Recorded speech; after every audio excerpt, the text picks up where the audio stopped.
Ya. Auzubillahi minasyaitonirrajim. Bismillahirrahmanirrahim. Alhamdulillah wassalatu wassalamu ala Rasulillah wa ala alihi wa sahbihi wa mawala amma ba'du. Rabbi shrah li sadri wa yassir li amri wahlul 'uqdatam min lisani yafqahu qawli. Rabbana zidna ilman wal hikna bisolihin amma ba'du. Bapak dan Ibu sekalian, sebelumnya saya mohon maaf karena suara saya nggak maksimal, masih dalam proses pengobatan radangnya. Tapi mudah-mudahan bisa terdengar ya, jelas suara saya, Bu ya? Terdengar. Oke, baik. Jadi untuk hari ini kita akan coba menawarkan dua bahasan. Bahasan yang pertama tentang bagaimana cara membuka sekat zolim dan jahil yang ada dalam diri kita untuk bisa menembus ke fuad. Nah, topik yang kedua adalah membongkar hakikat puasa di dalam Al-Quran. Nah, yang pertama ingin saya sampaikan tentang bagaimana cara membuka sekat zolim dan jahil yang ada dalam diri kita. Ini sebetulnya materi lanjutan dari apa namanya dulu perangkat hati ya, sebelum kita membahas apa dulu tuh? Perangkat hati. Enggak, sebelumnya itu perangkat hati. Iya. Nah, ini sebetulnya lanjutan dari perangkat hati yang 4 dulu itu pernah kita bahas gitu ya. Jadi kalau saya boleh menyampaikan, nanti boleh dikoreksi, boleh ditambah, boleh dikurang ya. Ya, Pak. Jadi bahwa berbicara tentang perangkat hati dulu pernah kita bahas ada empat item ya. Ada 4 item. Jadi gini, berbicara tentang hati dan perangkatnya, maka setidaknya kita harus tahu informasi dalam Quran tentang perangkat hati berupa nafas, sudur, kemudian kolbu dan fuad ya. Nah, nafas itu diulang di 259 ayat, mengalami 54 perubahan kata. Nah, nafas secara bahasa ini ngulang aja yang lalu ya Bu ya. Jadi nafas secara bahasa itu bisa berarti bernafas, menahan, dengki, iri, melahirkan, meringankan, jiwa, juga arti dari nafas ya, dan lain-lain lah ada. Dan dalam Quran diterangkan Allah juga menyebut dirinya dengan nafas, gitu ya. Jadi nafas ini menyangkut semua rasa di dalam diri, semua rasa gitu ya. Jadi berkaitan dengan rasa. Yang kedua, perangkat hati ada yang namanya sudur. Nah, sudur diulang 47 ayat di Quran ya, 47 ayat mengalami 17 perubahan kata. Sudur, sodrun, sodrin ya macam-macam. Nah, sudur secara bahasa itu artinya dada, bisa juga berartinya lahir, keluar, menentang, terjadi, melangkah, asal, sumber, rongga, ruang ya, itu arti sudur ya. Dalam bahasa psikologinya apa, kesadaran ya. Ada otak sadar bawah ya, bawah otak sadar. Jadi kesadaran tuh bicaranya sodrun atau bicaranya memori. Jadi semua ingatan, memori itu disudur posisinya. Dan di dalam Quran diinformasikan bahwa Al-Quran itu adalah ayat-ayat yang nyata di dalam sudur. Maknanya di dalam sudur setiap orang sudah ada ayat-ayat Tuhan sebetulnya, tinggal dibuka saja. Kemudian yang ketiga ada yang namanya kolbu. Kolbu atau kulub ya. Nah, kolbu diulang 167 ayat di Quran. Jadi ada di 167 ayat mengalami 59 kali perubahan kata. Kolbu, kulub, kolbun, kolbin, macam-macam ya.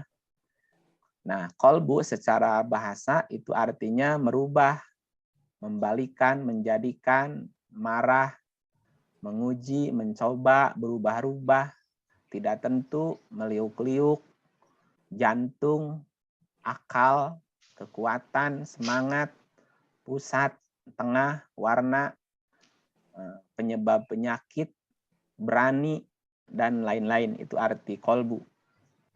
Nah, di dalam Quran diinformasikan bahwa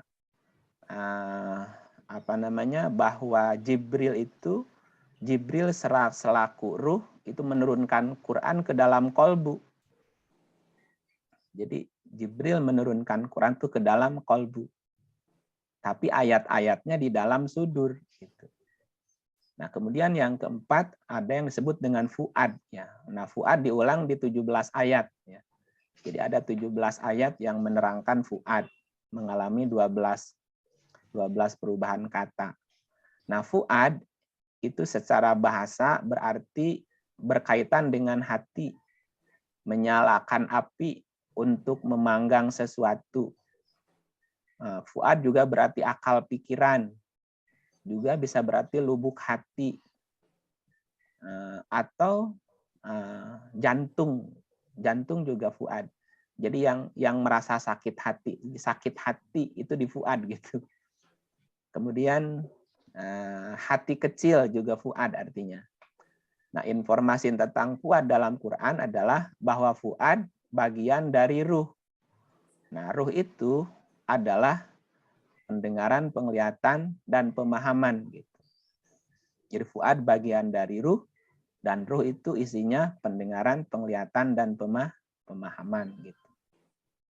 Nah, selanjutnya tentang komponen hati, bahwa ada sekat antara kolbu dan fuad yang disebut dalam Quran dengan maro'a. Gitu ya. Maro'a.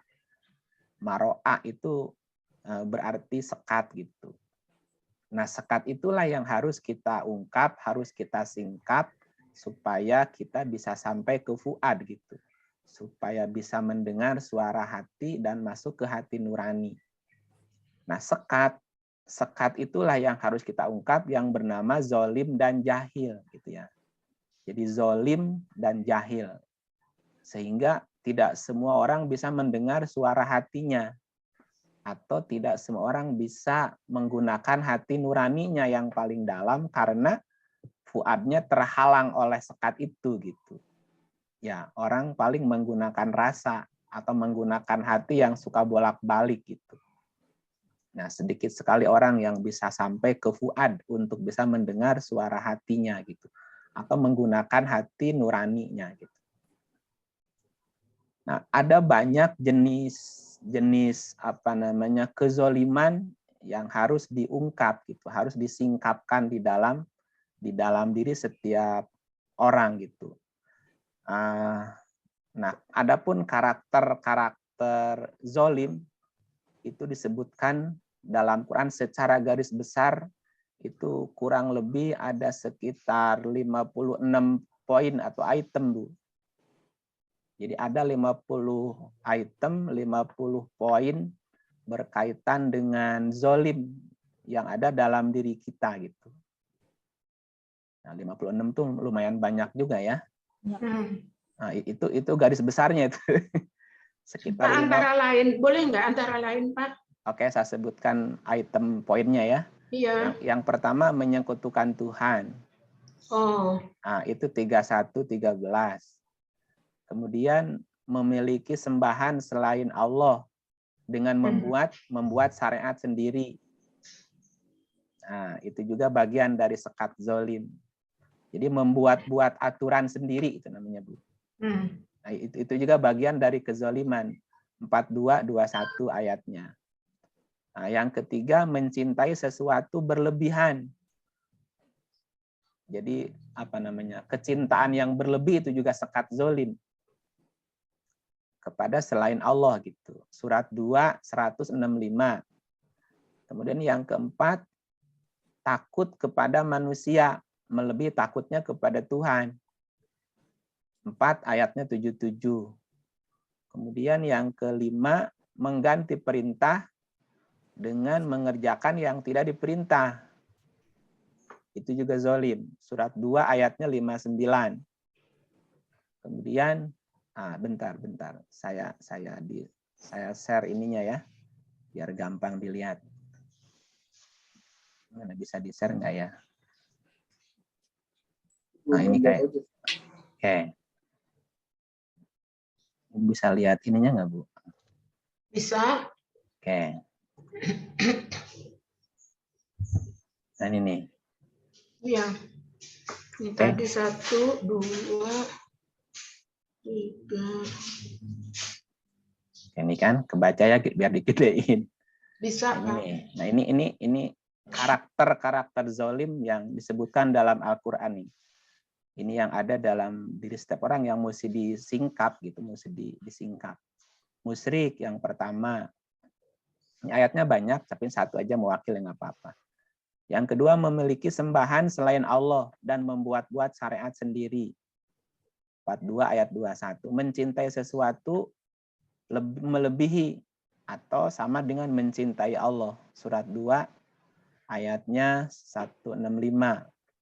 Takut kepada manusia melebihi takutnya kepada Allah. 4 ayat 77. Mengganti perintah dengan mengerjakan yang tidak diperintahkan. Suruhnya antri, dia nyalip. Itu kan, suruhnya berhenti lampu merah, dia nyerobot. Ya kan? Perintahnya berhenti, dia malah ngebut, misalnya gitu, Bu. Surat 2:59. Yang keenam, menggunakan hujah selain Quran. Jadi berargumen, menjadikan hujah itu alasan ya, menggunakan alasan selain dengan alasan Quran gitu. Jadi namanya apa? Beropini atau mengada-ngada. Gitu. Surat 2 150 dan 145. Menganiaya dan membuat kemudorotan kepada istri, zalim, Ibu. Apa bahasa lainnya, Bu ya? Menganiaya dan membuat kemudorot itu apa bahasa lainnya? Mudorot itu kesusahan lah. Menganiaya dan menyusahkan istri itu zalim. Culas dalam hal perniagaan, mengurangi timbangan itu zalim. Surat 2 279. Perbuatan yang melampaui batas. Nah, melampaui batas, berbuat keji, terus zalim kepada manusia, melampaui batas di muka bumi tanpa hak, dan juga dalam hal pembunuhan, zalim. Surat 3 135, 42 ayat 42, 17 33. Menganggap dirinya bersih, zalim, Ibu. Menganggap dirinya bersih. Surah 4 49. Menganiaya diri tentang makanan. Jadi dia mengkonsumsi makanan yang tidak seharusnya dimakan, itu juga zalim, Bu. Udah tahu lagi asam urat, makan emping 1 keler, Bu. Itu zalim, ya, Bu. Udah tahu lagi darah tinggi, makan ikan asin, kebanyakan asinnya, misalnya gitu ya. Nah, itu zalim, namanya tidak tahu diri gitu loh, Bu. Nah, yang keberapa? 12. Ucapan yang buruk yang keluar dari mulutnya. Jadi berkata-kata buruk seperti ujaran kebencian, mencela, memaki, itu juga zalim, Bu. 4148. Ini banyak ya, 56, Bu, kalau disebutin. Iya, enggak. Nanti kalau kita bisa dapat ininya, Pak. Oke, nanti saya sampaikan di di grup ya. Di grup, iya. Ya, saya aja apa poinnya. Mengingkari, mendustakan, berpaling, mengolok-olok ayat Allah, fasik, tidak konsisten terhadap perjanjian, tidak beriman kepada keterangan Rasul, menyeru selain Allah, mementingkan kenikmatan yang mewah, lalai hatinya, semua kaumnya Nabi juga zalim, Bu, rata-rata. Kaum ya, kecuali umat. Kalau umat tidak zalim. Karena ada perbedaan antara umat dengan kaum. Kaum itu sifatnya kekeh artinya. Kekeh, bandel gitu. Kaum itu kekeh. Kalau umat lebih manut ya. Makanya umat Nabi bukan kaumnya Nabi.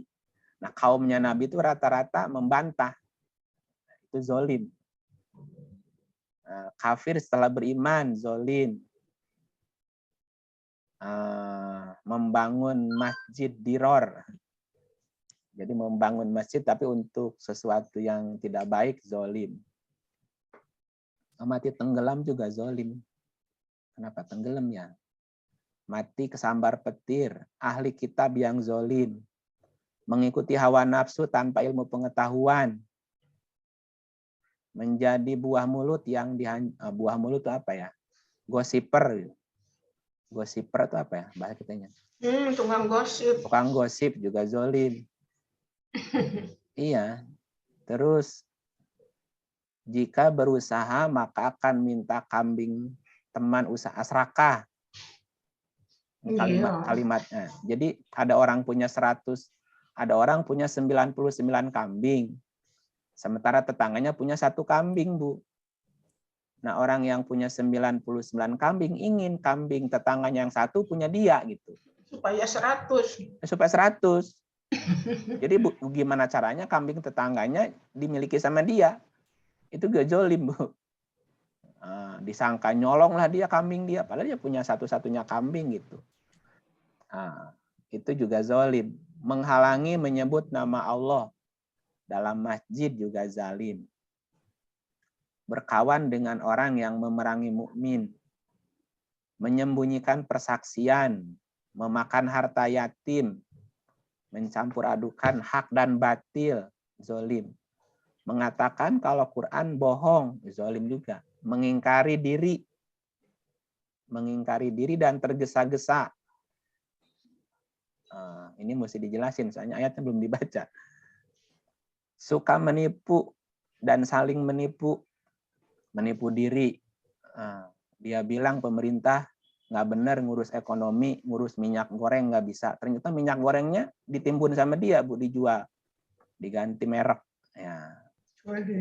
Iya kan, menipu diri namanya, menipu dan saling menipu. Gimana nih orang? Tidak mau berpikir, padahal umurnya cukup untuk berpikir, Bu. Nah ini zolim. Tidak mau berpikir juga zolim, Bu. Terus mereka dapat kitab tetapi mereka menganiaya diri. Jadi kitabnya tidak diamalin gitu, Bu. Hanya sebatas pengetahuan. Digunakan hanya untuk berdebat aja gitu, nyalain orang gitu. Diberi kitab tapi kitabnya nggak dipakai. Kemudian kafir kepada Quran.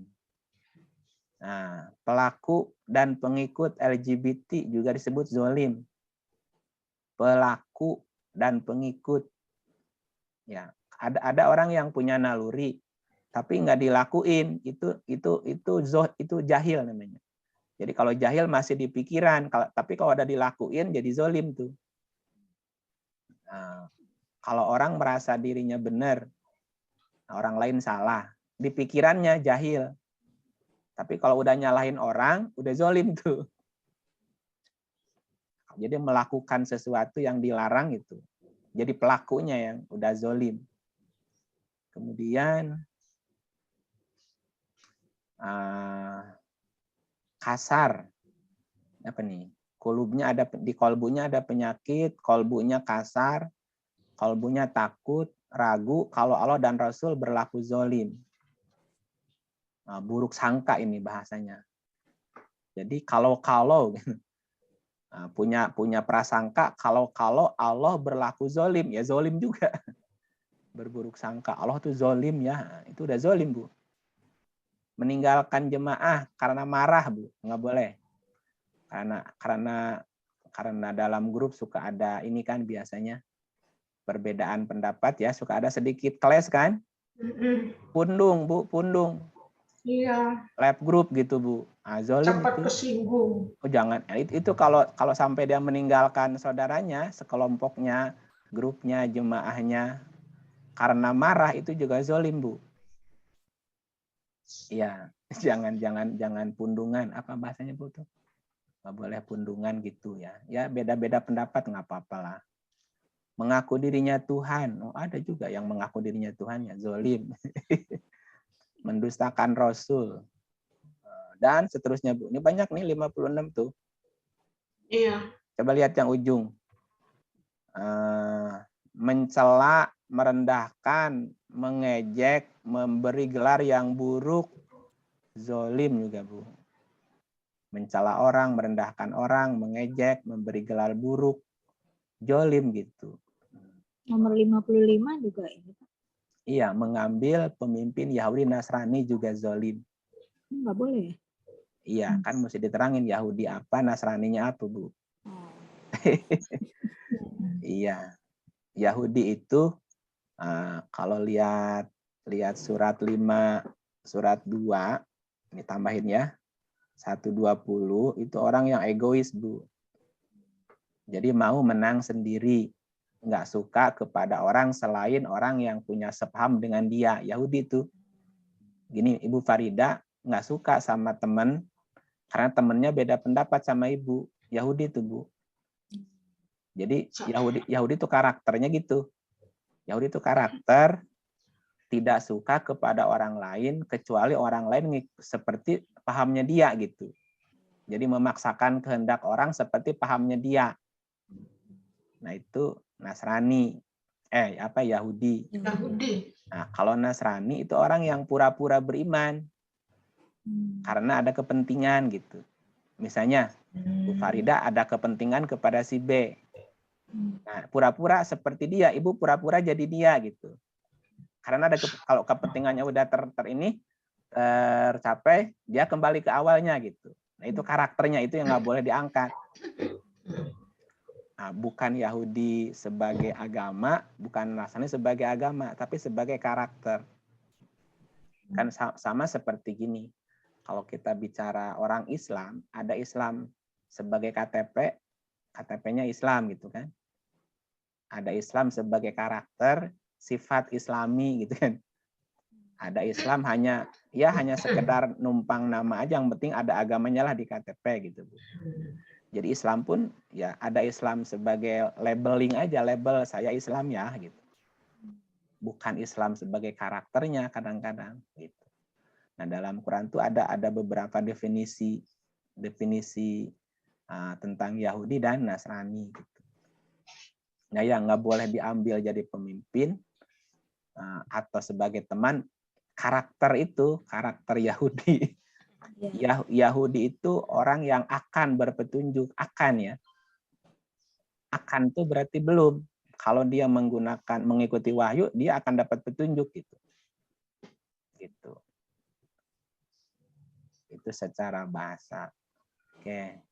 Tapi kan Pak, jadinya orang kalau menerjemahkan Yahudi itu orang Yahudi, Nasrani itu orang Nasrani, jadi beda ya. Jadi bisa disalahgunakan, disalahartikan. Iya, jadi, makanya penting untuk dibaca si ayatnya ini gitu. Iya.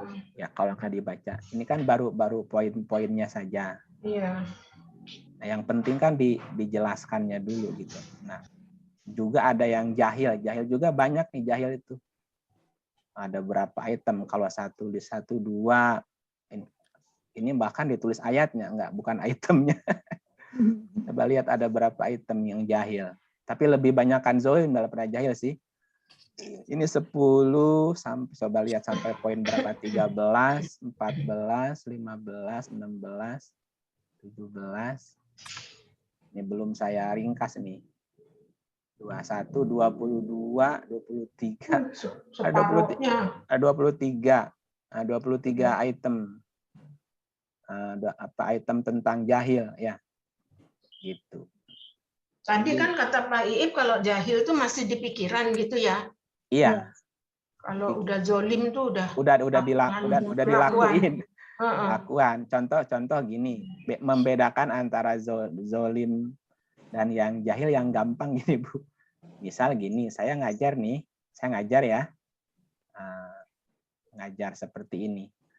Terus ada rasa di dalam pikiran saya merasa orang paling pintar nih, Bu. Itu jahil itu. Itu jahil, Bu. Saya masuk jahil gitu. Bahkan dalam hati suka, misalnya ada pikiran gini, dengerin nih omongan gua nih. Kamu kan nggak tahu apa-apa. Ini gua paling pinter nih gitu. Itu jahil, Bu. Kalau masih di pikiran itu jahil, Bu. Itu udah jahil. Tapi ketika udah keluar berupa ucapan, bodoh lu gitu. Lu tahu apa? Ini dengerin gua, ini orang pinter nih gitu, Bu. Itu udah nyakitin, itu udah zolim karena udah nyakitin perasaan, udah nyinggung, udah itu zolim. Bahkan gini, ketika dalam pikiran saya ada rasa saja pikiran, saya adalah guru gitu, ngaku saya kan banyak tahu, itu jahil. Di pikiran aja, Bu, di pikiran aja. Itu saya jahil masuknya, Bu. Sampai benar. Ya? Kan benar. Tapi nggak boleh, itu kejahilan itu, Bu. Tetap walaupun benar tetap jahil. Iya, tetap bukan siapa bilang itu benar? Enggak benar, Bu. Enggak benar lah, kalau benar pasti kalau benar pasti nggak jahil, Bu. Jadi intinya jahil itu pun sudah mulai dengan seperti merendahkan orang lain atau nggak nganggap orang lain, menganggap dirinya yang itu kejahilan. Ya makanya itu udah dasar dari jahil ya. Betul. Nah ketika udah diucapin dalam bentuk perilaku itu zolim, Bu. Iya. Itu zolim. Kan prinsipnya gini. Ilmu itu harus dicari jika jika tidak tahu ilmu itu mesti dicari. Oke. Kalau udah dapat ilmu itu ya diamalin, tapi jangan diakui. Kenapa? Karena kita tidak punya ilmu kecuali yang Tuhan ajarkan kepada kita. Jadi saya tahu karena diajarkan, karena diberi oleh Tuhan. Nah, ketika kita mengakui itu ilmu saya, gitu. Kita ngaku-ngaku Tuhan, kita yang punya. Nah, kalau itu di pikiran itu jahil, Bu, kejahilan. Kenapa? Karena Tuhan bisa saja mengambil pengetahuan itu dari kita. Bisa saja. Saya kasih contoh gini. Kasih contoh ya. Bentar, saya sampaikan ayatnya dulu. Kadang-kadang ya orang yang merasa pintar itu sebetulnya jahil itu. 17:86. Nah, kalau kita lihat, coba perhatikan ayat ini, Bu. Dan sesungguhnya jika kami menghendaki, niscaya kami lenyapkan apa yang telah kami wahyukan kepadamu.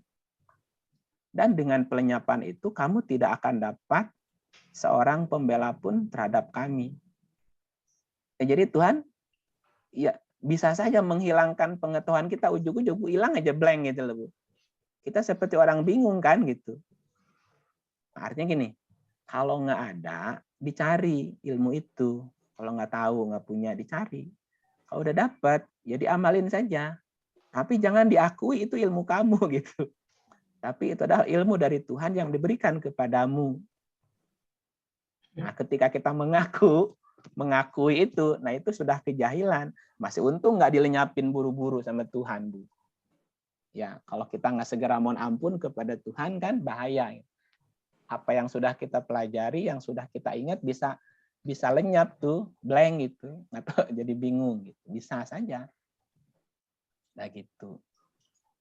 Pak, jadi kan ada orang yang penampilan, sikapnya di depan orang baik sekali loh, manis ya, bagus gitulah. Tapi jangan-jangan isinya jahil ya. Nah kita nggak tahu dalam hatinya, Bu. Iya makanya. Ketika ada rasa di dalam dirinya, dia tadi salah satu poin jahat adalah merasa diri suci. Ketika dia merasa dirinya paling suci dibanding yang lain, itu di dalam pikiran orang lain nggak ada yang tahu loh gitu. Betul. Misalnya gini nih. Ini sekarang kita hari Kamis. Nah, biasanya kan hari Kamis ada orang yang puasa kan. Ada puasa Senin Kamis kan biasanya gitu. Iya. Nah, misalnya satu ketika teman-temannya ngumpul di manalah habis ngajar atau habis apa ngobrol ngumpul ngerumpi atau apalah terserah, atau pengajian katakanlah. Nah terus di tengah-tengah pengajian orang-orang kan ada yang makan minum ya. Terus dia berpikir di hatinya, oh ternyata yang lain nggak ada yang puasa, yang puasa hanya saya doang ya. Kalau begitu orang orang yang soleh cuman saya doang nih gitu misalnya Bu. Iya. Misalnya ada pikiran itu, dia merasa Iya, betul. dirinya paling soleh di antara teman-temannya karena dibandingkan dia puasa orang enggak gitu.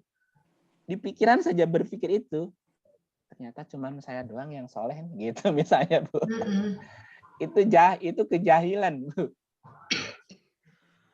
Ketika dia menganggap dirinya paling soleh, paling bersih atau paling suci dibanding yang lain, itu sudah kejahilan gitu bahasanya. Nah, ketika dia sudah melontarkan ujaran yang apa tadi yang tidak nyaman gitu, itu sudah jolim. Ya, kalau itu jelas ya. Sudah jolim gitu. Nah, itu yang memang susah, bukan susah, ya harus apa namanya disingkap dalam diri kita hal-hal yang kayak gitu. Kendalikan. Iya, kalau enggak ya sama Iya. kayak tadi cerita ibu di jalanan gitu. Kenapa setiap orang ketika di jalan seakan-akan dia orang yang merasa seakan-akan dia orang yang paling penting gitu Bu. Iya. Sehingga Bayangin mau nyebrang aja nggak bisa, nggak dikasih. Iya, saya berakros aja penuh sama mobil motor itu. Jadi orang lain nggak diberi kesempatan. Saya nih orang penting harus buru-buru sampai nih gitu. Orang juga sama begitu. Nah, iya hal-hal yang itu kan kezaliman dan kejahilan yang memang masih bersemayam di dalam dirinya gitu. Ya, tapi kalau kita bilang ya Pak, dalam bahasa ilmu kita bilang emang nggak ada pendidikan gitu Pak. Itu kan mesti pendidikan dari sangat kecil. Betul, ya mesti dibiasakan. Itu kan bicara karakter masalahnya. Iya. Karakter yang tadi itu mesti dihilangkan gitu. Nah, menghilangkannya kan nggak bisa ujug-ujug, mesti dengan pembiasaan. Nggak bisa. Dan dari kecil. Iya, mesti dengan pembiasaan gitu. Pak Iip, tadi ada dua ciri zolim yang masih nempel terus di kepala saya tuh. Kok disebut zolim kalau orang yang apa tadi Pak, mati tenggelam, apa ya tadi? Iya. Terus sama yang kesambar halilintar, kesambar petir atau apa sih? Kok kenapa ya? Kan dia nggak sengaja kok zolim. Kan katanya sahid, tapi sahid kalau tenggelam. Ya tergantung membaca ayat itu metafora. Oh gitu. Itu metafora Bu. Oh. Metafora Bu. Oh itu metafora. Ibu pernah mendengar istilah senjata makan tuan? Itu zolim tuh gitu. Senjata makan tuan. Jadi dia termakan tenggelam dengan kesalahannya sendiri. Dengan kesalahannya sendiri. Dengan gitu. perilakunya sendiri. Gitu. Tenggelam dalam ucapannya sendiri. Tenggelam tuh yang mati gara-gara. Iya gitu. Iya.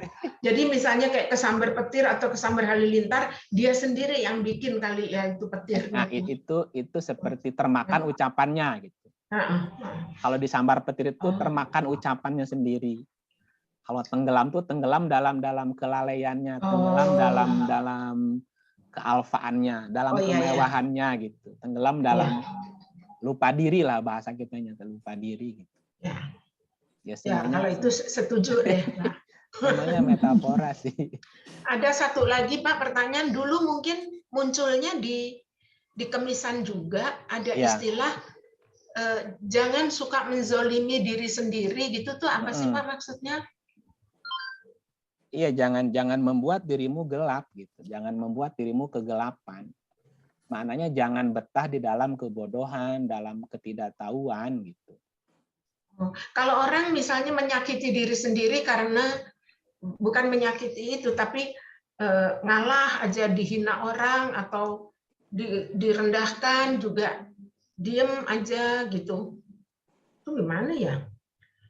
Atau misalnya dia nggak boleh juga makanan itu, tapi dia makan juga, itu juga zolim gitu ya Pak? Iya sama. Merusak dirinya sendiri. Itu masuk zolim kan? Iya tadi sama zolim juga itu Bu. Ya. Menganiaya diri itu juga zolim. Ya. Nah tadi kan ada sekitar 56 poin zolim. Ada 23 poin jahil gitu. Nah, itu memang tidak mudah untuk menyingkapnya. Nah, terus bagaimana supaya itu semuanya tersingkap? Ada beberapa hal yang memang harus kita lakukan. Ya, antara lain ya,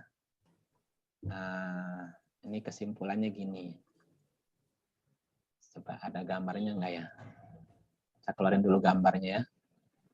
Mudah-mudahan sih ada.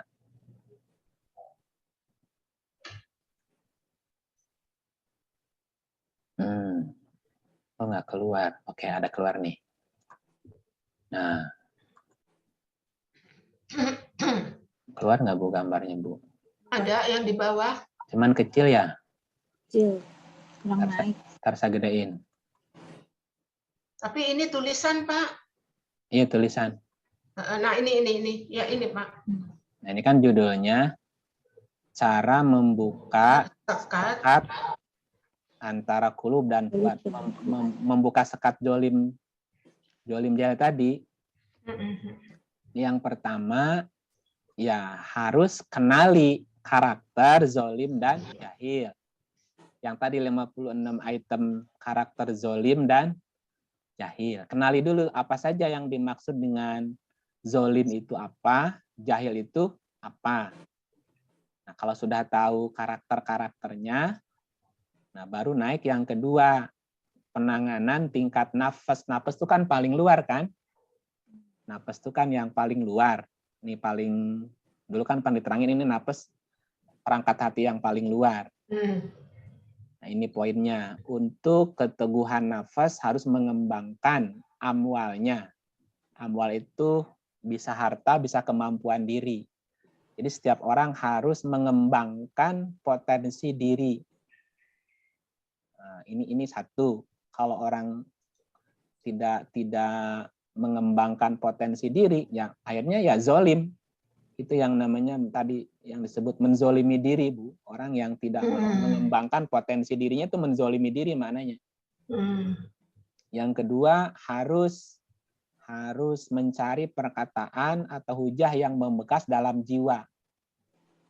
Nah, cari hujah, cari argumen yang berbekas di dalam jiwa. Itu yang kedua. Kemudian kalau mau pakai zikir nafas. Zikir nafas itu zikir dalam dirinya. Pagi petang ya. Zikir nafas itu menyebut Allah di dalam diri dengan suara yang lembut. Jadi terus selalu bahasanya gini, selalu ingat Allah gitu ya.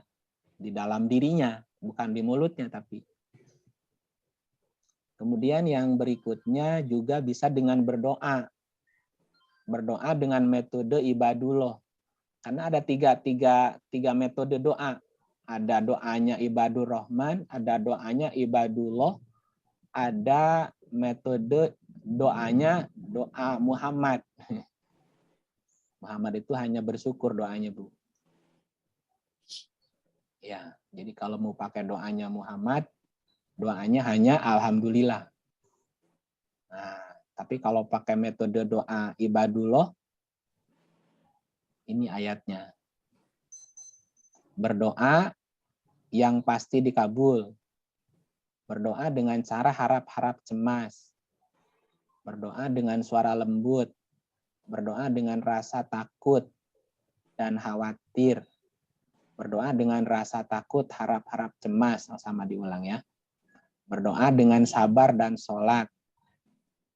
Dan doanya mukmin adalah bekerja keras, bukan tidur. Jadi doanya ibadullah itu ya dengan bekerja keras. Allah tidak mengazab jika orang tersebut minta ampun. Dan harus sabar tingkat nafas. Jiwanya yang harus sabar. Ini penanganan tingkat jiwa ya atau nafas. Nah, di dalam sudur, di tingkat sudurnya, membisikkan Quran ke dalam sudur. Jadi selalu memasukkan informasi Quran ke dalam sudur. Jika sudurnya lapang, berarti dapat petunjuk. Jika sudurnya sempit, maka dia akan tersesat. Bahasa kitanya berusaha untuk lapang dada gitu lah ya. Gimana caranya supaya lapang dada? Nah, lapang dada itu juga membuka sekat. Kemudian yang ketiga, penanganan di tingkat kolbu. Kolbu itu hati.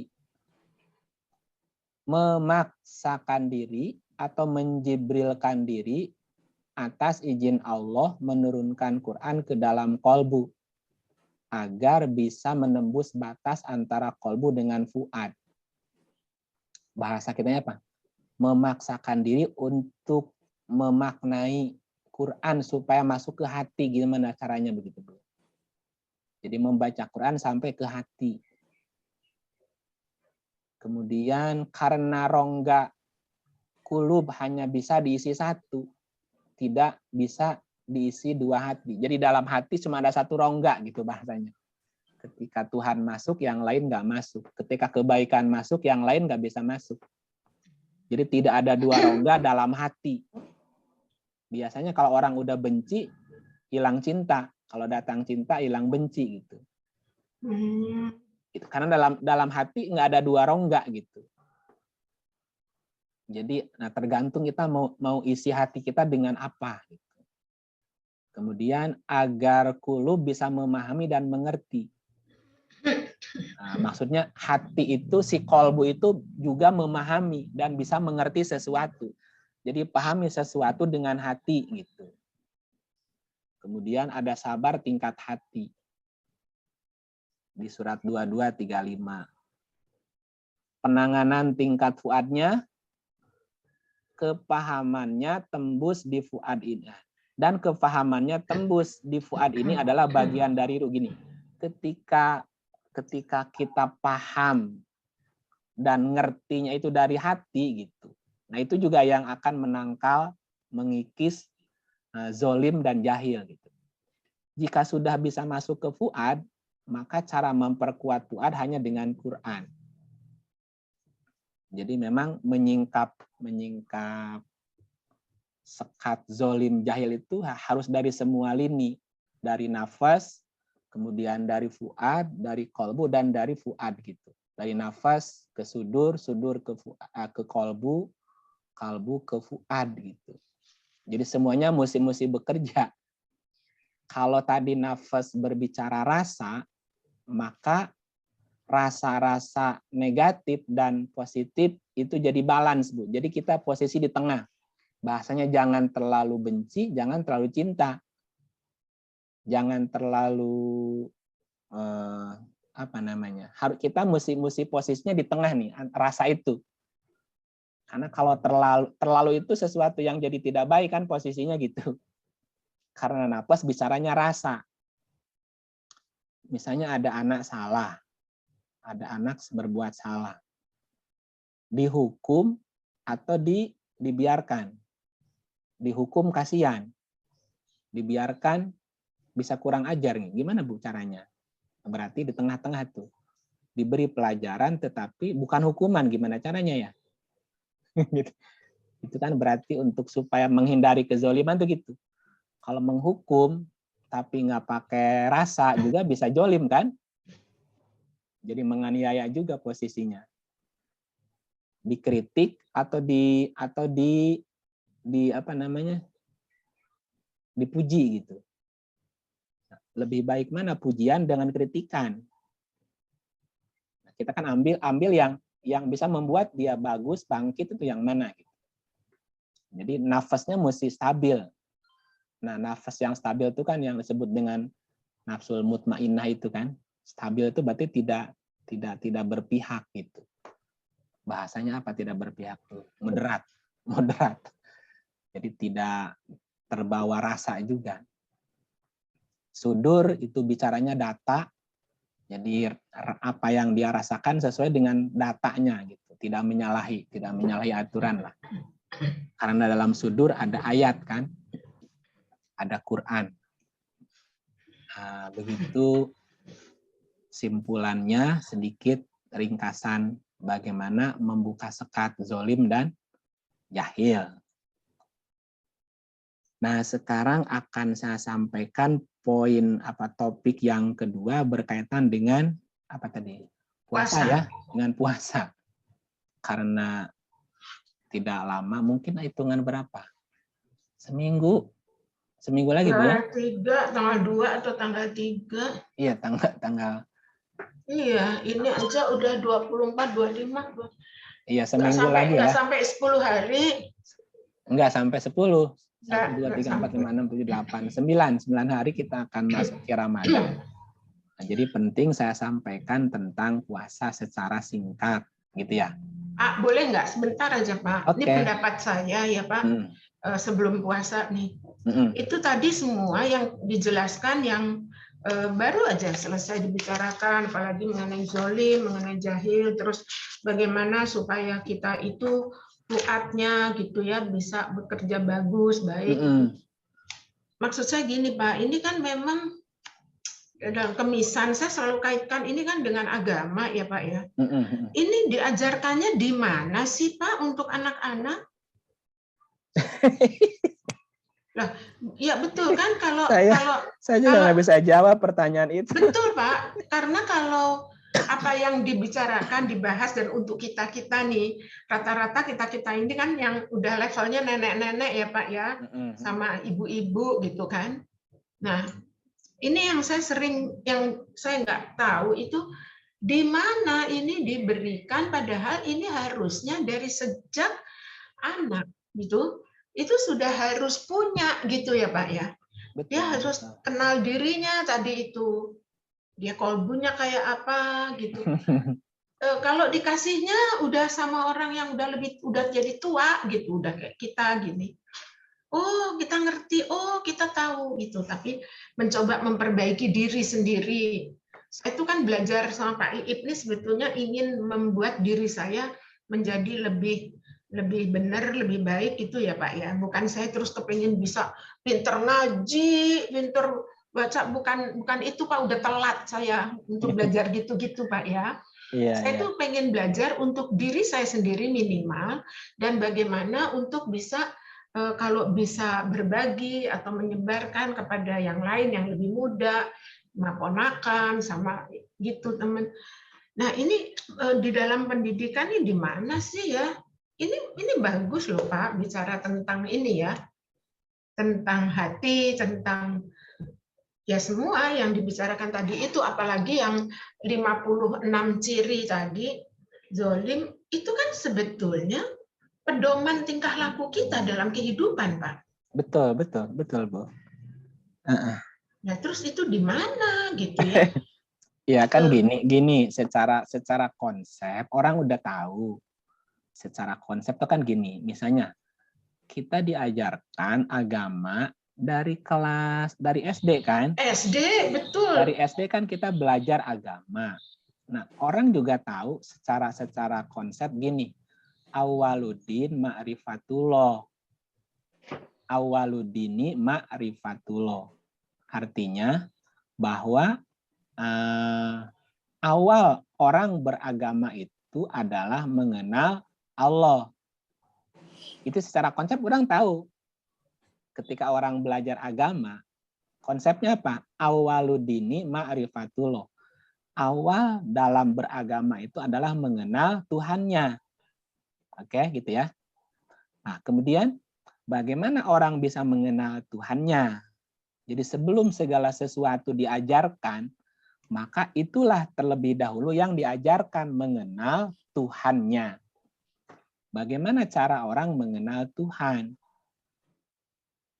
Man arafa nafsahu faqad arafa robbahu. Barang siapa mengenal dirinya, maka dia akan bisa mengenal Tuhannya. Berarti mengenal Tuhan harus diawali dengan mengenal siapa dirinya, gitu lebih ya. Ya. Nah, mengenal dirinya itu apa yang harus dikenal, apa yang harus dikenali, yang harus dipahami, yang harus diketahui oleh dirinya. Iya, dia harus kenal dirinya itu apa, siapa, mau apa gitu. Mulai dari komponennya. Manusia terdiri atas 3 unsur. Misalnya tubuh, ada ruh, ada jiwa. Tubuh itu apa saja komponennya, bagaimana cara merawatnya.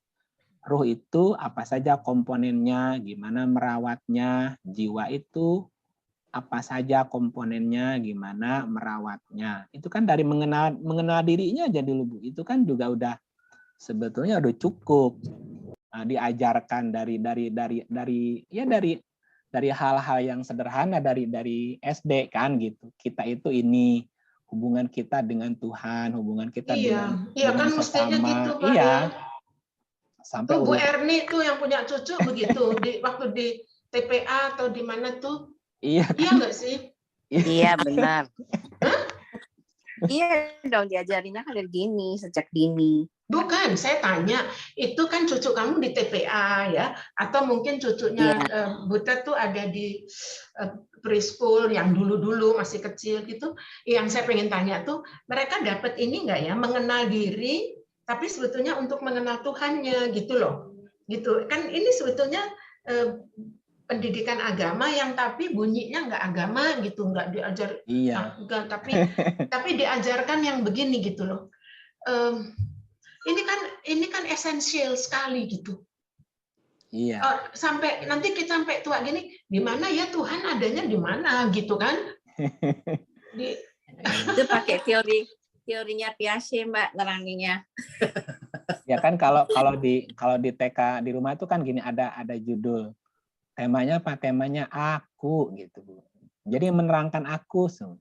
Nah, setelah aku dan keluargaku, aku dan lingkunganku, aku dan sesama. Itu kan diajari tentang aku itu aku dan Tuhanku, aku dan bahwa semuanya kan saling berhubungan. Jadi siapa aku? Itu kan.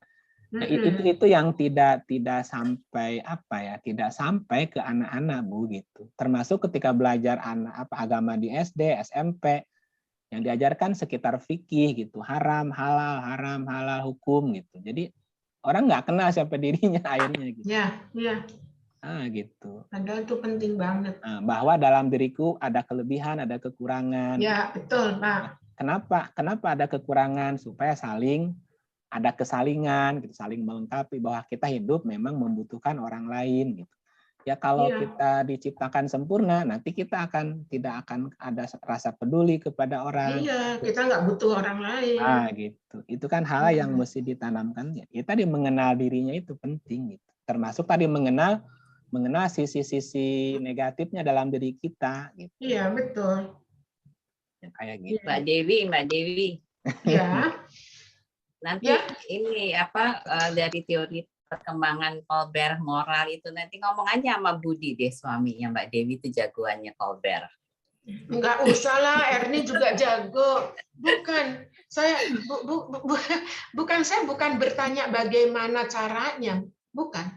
Sebetulnya yang saya tanya begini, ini kan karena tadi juga udah soal ngomong lalu lintas, ngomong manusia gitu ya, terus kan kita ini, saya nih paling nggak kita sekarang bicara tentang tadi zolim, tentang jahil ya, tentang apa itu kan di usia kita yang sekarang ini kan. Jadi ini pertanyaan, mengapa hal-hal yang seperti ini yang menurut saya adalah dasar sekali untuk perilaku kita dalam hidup bersama dengan orang lain. Yang tadi itu semuanya tuh penting sekali. Tentu diawali dengan kalau masih kecil sampai pada tahap apa, kalau udah lebih besar apalagi ya, diajarkan teori siapapun menurut saya bagus sih ya gitu. Tapi maksud saya dalam realitanya ini kan harusnya dari sejak masih anak-anak gitu. Jadi belajar agama itu kan sebenarnya belajar menjadi manusia yang berperilaku baik. Itu kan katanya pesan-pesan di Al-Quran kan gitu ya Pak ya. Iya, maksudnya pedoman perilaku kita itu sebetulnya ada gitu ya di Al-Quran. Nah ini mestinya kan dari sejak dini memang anak-anak bertahap gitu diajarkan begitu. Ya mungkin di negara-negara tertentu ada dengan cara lain, tapi di kita yang sangat terkenal Islamnya katanya udah 90% lah Islamnya gitu ya, tetap dan ajarannya itu bagus-bagus gitu, kok enggak enggak disebarin gitu. Kalau itu bibit tuh disebarin dari sejak anak-anak masih kecil gitu loh. Membiasakan ya Mbak Dewi ya. Kalau saya suka terang dulu pembiasaan akan menjadi kebiasaan. Jadi kalau kita tanggung jawabnya yang di rumah misalnya ya saya gitu, ya kepada anak-anak yang ada di sekitar saya gitu.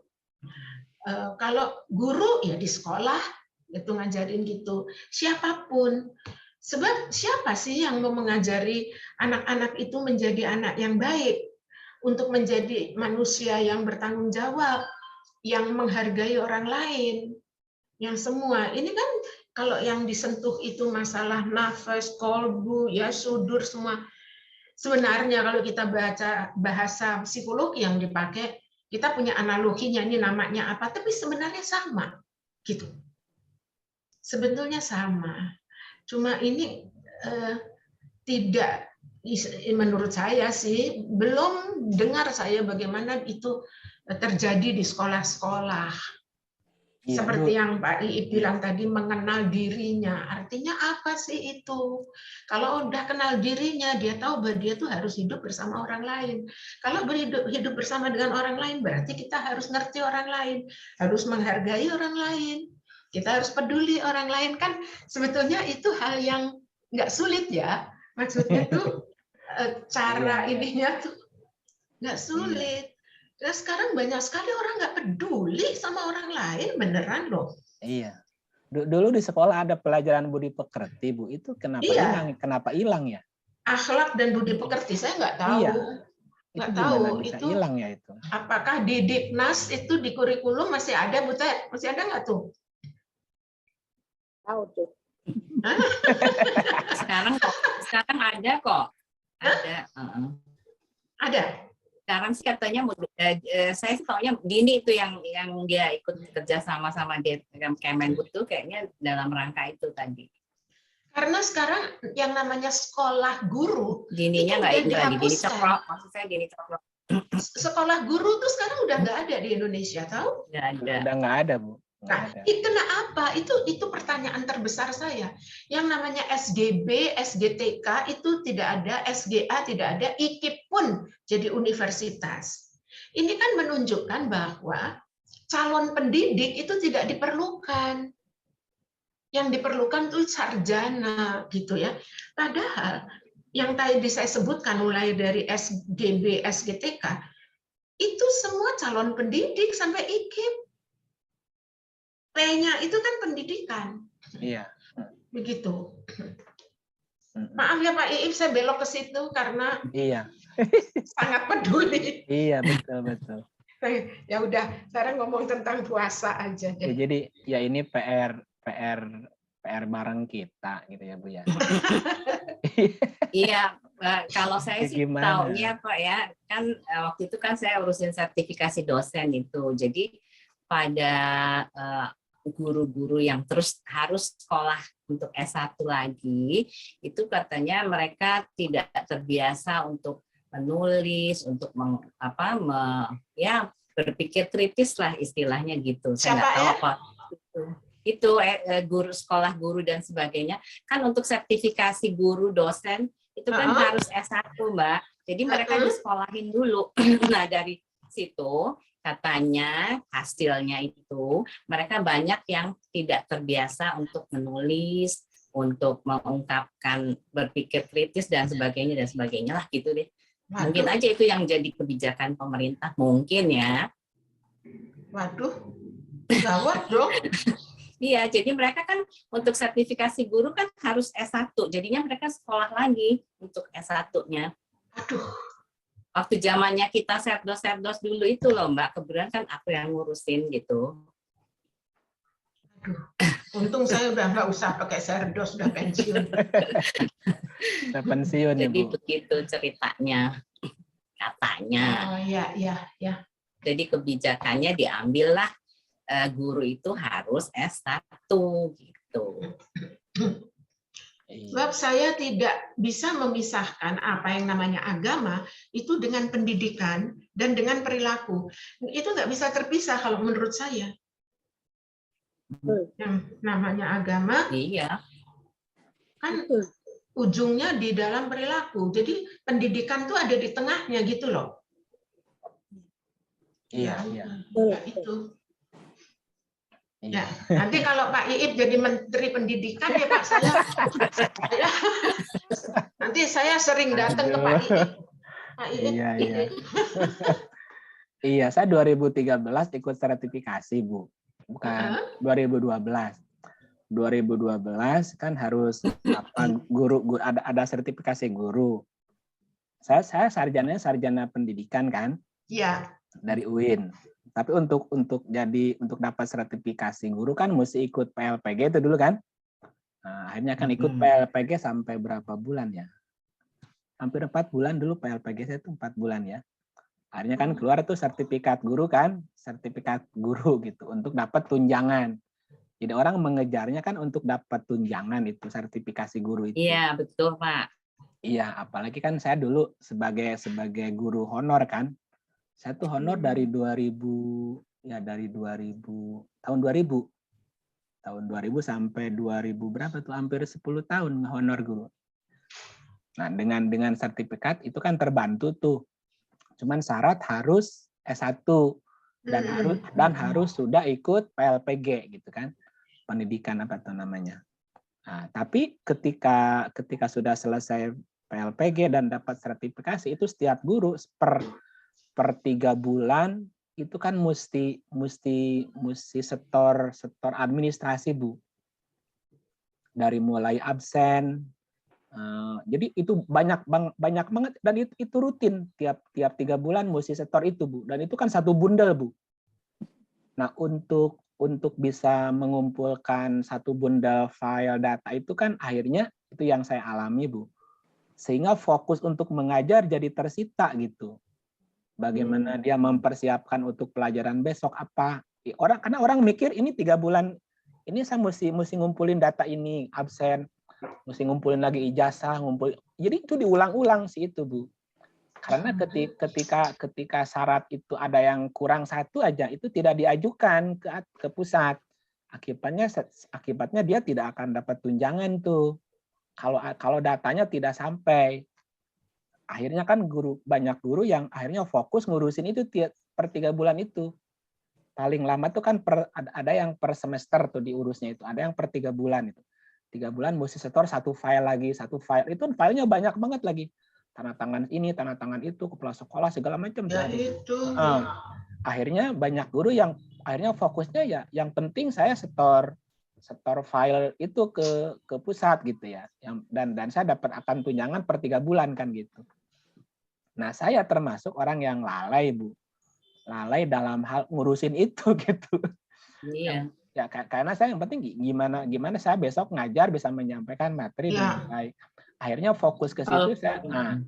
Nah, pengalaman saya 2013 itu dalam beberapa tahun saya hanya dapat pernah nerima uang sertifikasi 2 apa 3 kali, 3 kali terima. Berarti 2 per 3 bulan kan 6 bulan gitu kan. Pernah tuh dapat 3 kali. Selanjutnya saya nggak peduli. Nggak apa-apa saya nggak dapat sertifikasi, sampai saya bisa ngajar lah yang benar gitu, Bu. Dan akibatnya sejak itu saya nggak pernah diajukan lagi dan nggak pernah dapat sertifikasi lagi gitu. Jadi kesannya kayak nggak dihargai ya, itu kesannya ya. Iya. Karena untuk ini di dalam kasus lain ada guru begini, guru itu jarang ngajarnya itu nggak, bahasanya ya kadang-kadang ngajar, kadang-kadang enggak gitu, kadang-kadang ngajar, kadang-kadang enggak. Tapi kalau itu si file itunya sampai dapat juga tunjangan sertifikasi. Yang penting siapa masuk. Yang mau buktiin? Ya kan nggak ada yang ngecek ke lapangan apa benar-benar apa dia benar-benar ngajar apa enggak. Yang penting itunya masuk filenya gitu. Bahwa ada absen bisa dibohongi kadang-kadang. Yang penting beda ya Pak ya sama dosen ya Pak ya. Kalau dosen hanya sekali untuk sertifikasi dosen. Nah, ini ada reviewernya, profesor, bla bla bla. Ini per 3 bulan mesti nggak ada lagi ngajuin lagi. Diajuin terus begitu. Kalau enggak ya nggak dapat. Nah itu juga yang saya nggak ngerti. Ya udahlah nggak apa-apa kalau. Iya betul. Kalau saya juga kali mesti kayak gitu kayak Pak Iip, ya udah biarin aja. Nggak diakuin pakai sertifikat, biarin aja. Iya mengajar tapi aja. Membuat sejahtera loh Mbak. Membuat sejahtera. sertifikasi Iya. dosen, sertifikasi guru membuat Iya, sejahtera. ada sisi kesejahteraannya positifnya, seberapanya sih gitu ya, dibandingkan Banyak kok Mbak, banyak. kalau orang itu punya dedikasi gitu ya, dan kebetulan misalnya memang baik gitu, terus diributkan oleh hal-hal yang seperti ini gitu kan. Jadi Saya nggak tahu sih kalau guru kayak gitu Pak. ya. Kalau kita cuma sekali aja isi itu segala macam lah, tridharmanya segala macam gitu. Iya, Udah, terus saya kan ngajar itu Bu, honor dari tahun 2000 sampai 2000. Ini Covid tahun berapa mulai Bu kemarin? 2019. Nah sejak kita pindah ke puasa Pak. Iya, 2019 sejak Covid saya tidak lagi mengajukan ngajar, tidak lagi mengajukan sertifikasi, karena memang dari 2013 nggak pernah dapat lagi uang sertifikasi karena tidak setor. Iya. Ya udah, akhirnya saya berhenti ngajar akhirnya. Ya, berhenti ngajar. Ya. Dulu kan saya ngajar di SMK. Karena Pak Iip honorer kali ya Pak ya. Ya karena saya honorer, jadi selesai udah aja selesai gitu Bu. Selesai gitu. Nah kemudian ada yang nawarin lagi ngajar di universitas, ya udah saya terima aja. Saya ngajar ya udah ngajar aja Bu. Ya nggak pernah mikir gaji saya berapa, yang penting saya ngajar. Udah alhamdulillah udah bisa dipercaya ngajar, ya udah saya ngajar ya. Gitu. Jangan balik ke laptop. Ya balik ke laptop. Ada yang nawarin kembali ke laptop. Ada yang nawarin pindah ke Kaltim aja katanya. Oke. Di Kaltim kenapa gitu ya? Iya, mana nih Pak Muji? Halo Pak Muji. Ya, assalamualaikum. Ya, salam. Ini di Kaltim Bu. Diskusi sama Prof ini memang luar biasa. Iya, gimana? Luar biasa cerewetnya ya Pak. Alhamdulillah. Pokoknya nerima aja. Lanjut ini di Samarinda pas maghrib Kang Prof juga. Oh, udah maghrib Samarinda ya? Oke, monggo.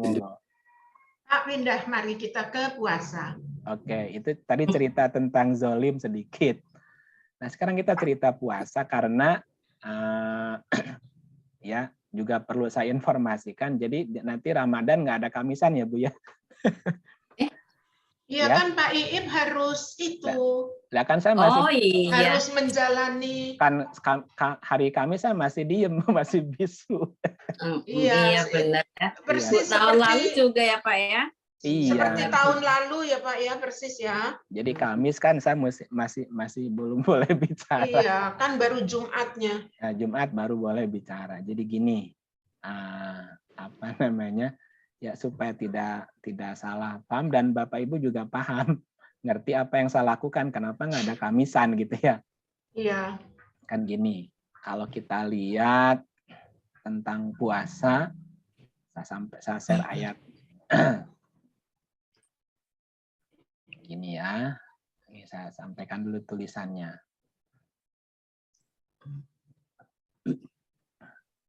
Puasa berdasarkan Quran. Membongkar puasa dengan ayat muhkamat dan mutasyabihat. Di bawah ini kita bisa melihat kata dasar siam yang bisa kita lihat di dalam Quran sebagai ayat-ayat yang bersifat mutasyabihat. Mutasyabihat itu serupa. Ya. Ada kata-kata semacam yang sama, mirip ya. Itu ada di kurang lebih 13 ayat. Ini kata-kata puasa. Ya, coba lihat ada berapa ayat, Bu. Sorry. Kenapa jadi kecil?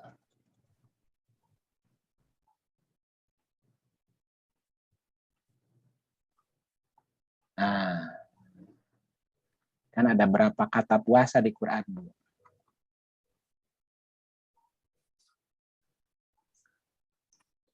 Banyak juga. Iya, 1, 2, 3, 4, 5, 6, 7, 8, 9, 10, 11. 11 kata puasa ya. Dengan ini kan dengan kalimat yang berbeda-beda ya. Semuanya artinya puasa, puasa, puasa, puasa. Maknanya apa? Kalau kita ingin tahu tentang puasa, yang mesti baca semua ayat tentang puasa ini.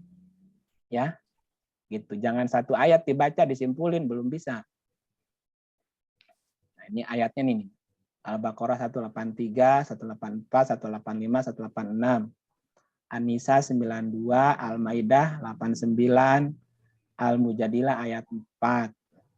Al-Baqarah 187, Al-Maidah 95, Maryam 26, Al-Ahzab 35.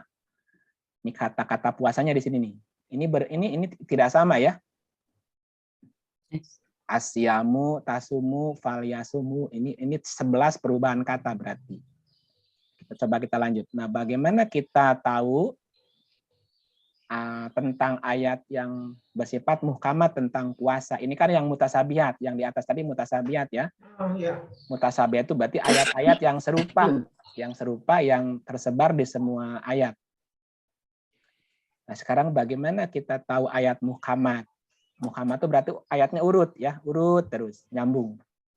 Caranya adalah kita harus memahami keterangan puasa yang ada di ayat-ayat tersebut yang ayatnya bersifat urut. Yaitu ayat puasa yang muhkamatnya ada di surah Al-Baqarah 183 sampai 187 gitu ya. Nah, sebelum kita bahas puasa, ini kita lihat dulu puasa secara bahasa. Puasa secara bahasa itu dari 3 akar kata. Ya. So'ama, soyama, dan sowama.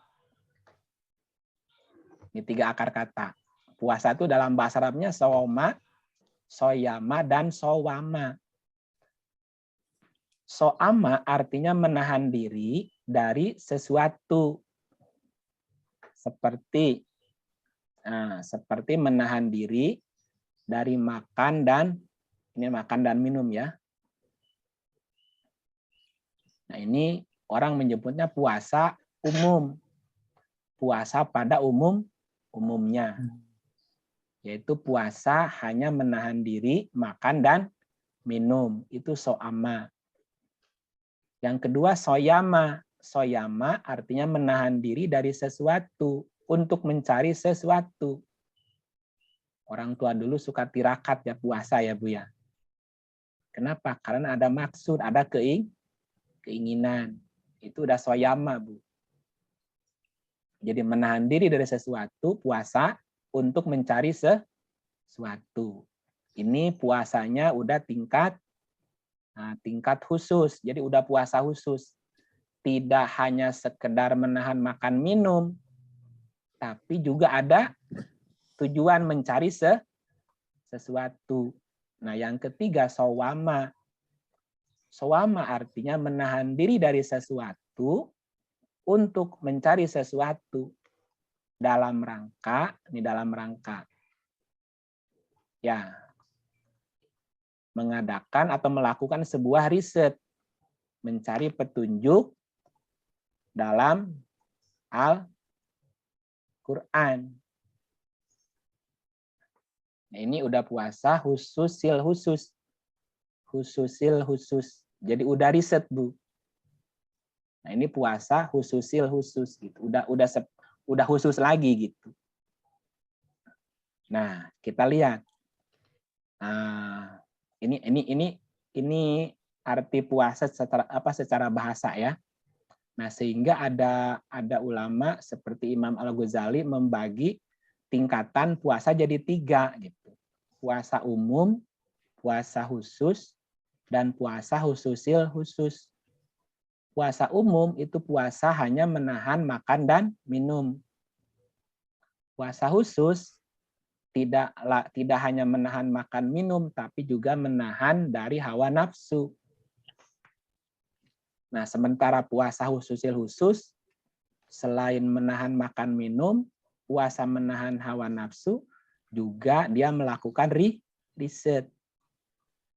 Mencari petunjuk dalam Quran. Ini ayat perintah puasanya. Di surat Al-Baqarah 183. Ya ayyuhalladzina amanu kutiba alaikumusiyam kama kutiba alal ladzina min qablikum la'alakum tattaqun. Wahai orang yang beriman, diwajibkan atas kamu berpuasa sebagaimana diwajibkan atas orang sebelum kamu agar kamu bertakwa. Pertanyaannya adalah, apa pertanyaannya? Mengapa Tuhan menjelaskan bahwa kewajiban puasa itu juga berlaku seperti, ini bukan pada ya, seperti, atau sebagaimana tadi ya, kalimatnya apa? Sebagaimana. Sebagaimana orang sebelum kamu. Kalau ayatnya ke Nabi Muhammad. Apakah sama syariatnya puasa orang dulu dan orang sekarang? Terus bagaimana puasanya orang dulu? Pertanyaannya, Bu. Nah, untuk menjawab pertanyaan tadi, kita lihat di Quran. Bahwa syariat dan wahyu orang dulu dan sekarang ternyata sama. Ya. Ayatnya nih. Ayatnya sama ya. Surat 42 ayat 13, surat 4163. Artinya gini. Dia telah mensyariatkan bagi kamu tentang agama apa yang telah diwasiatkan kepada Nuh dan apa yang telah kami wahyukan kepadamu dan apa yang telah kami wasiatkan kepada Ibrahim, Musa, Isa dan seterusnya. Sama nih sebagaimana. Syariatnya sama. Wahyunya sama juga. Wahyunya sama. Nah, satu-satunya ayat yang menerangkan cara puasanya orang sebelum kita, yaitu ada di surat Maryam. Maryam ayat 26, Ibu. Nah, puasanya adalah puasa bisu. Bukan nahan lapar aus. Cara puasanya dengan nazar, bukan niat. Jadi nazar itu memang dilakukan sebelum puasa, Bu. Dari sekarang udah nazar gitu. Kalau niat kan bisa malamnya kan. Jadi Maryam itu bernazar. Karena di surat Maryam 26 tersebut disebutkan nih, pada hari ini saya tidak akan berbicara dengan seorang manusia pun. Kalimatnya begitu, Bu. Di sini nih. Nah gini.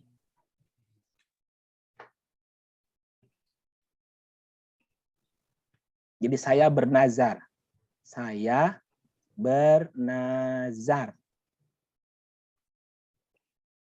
Bunyinya begitu. Nanti kita lihat ayatnya ya. Kita lihat ayatnya nih.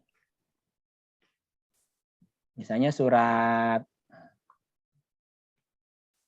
1926 ya. Sorry. 1926. Ini surat Maryam. Sesungguhnya aku telah bernazar berpuasa untuk Tuhan yang Maha Pemurah. Maka aku tidak akan berbicara dengan seorang manusia pun pada hari ini. Jadi puasanya Maryam itu tidak akan berbicara. Jadi puasa bisu namanya. Puasa tidak berbicara, gitu ya. Kita lanjutin. Nah, itunya penjelasan ayatnya. Maka pelaksanaan puasanya tersebut adalah 24 jam. Karena sehari menurut Quran ada siang, ada malam. Yauman itu sehari semalam, Bu. Jadi puasanya Maryam itu dari maghrib ketemu maghrib. Tidak berbicara gitu ya. Oke. Ini ayatnya tadi ya. Sesungguhnya aku telah bernazar berpuasa untuk Tuhan yang Maha Pemurah. Halo. Maka aku tidak akan berbicara dengan seorang manusia pun hari ini. Gitu ya. Nah, yang melakukan hal yang sama juga adalah Zakaria. Zakaria juga puasa bisu. Nah, tetapi bedanya Zakaria berbicara lewat isyarat. Nah, ini ayatnya di surat 3, 9, surat 3, 39 sampai 41. Zakaria juga puasa bisu ya.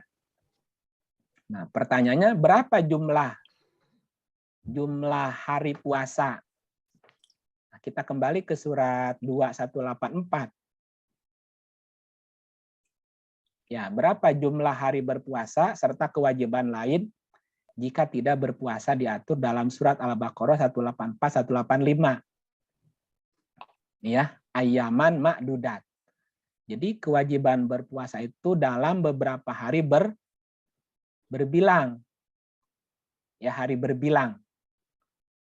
Nah, barang siapa di antara kamu yang sakit atau dalam perjalanan lalu ia berbuka, wajib berbuka, wajib berpuasa sebanyak hari yang ditinggalkan pada hari yang lain. Jika berat, maka dia membayar fidyah.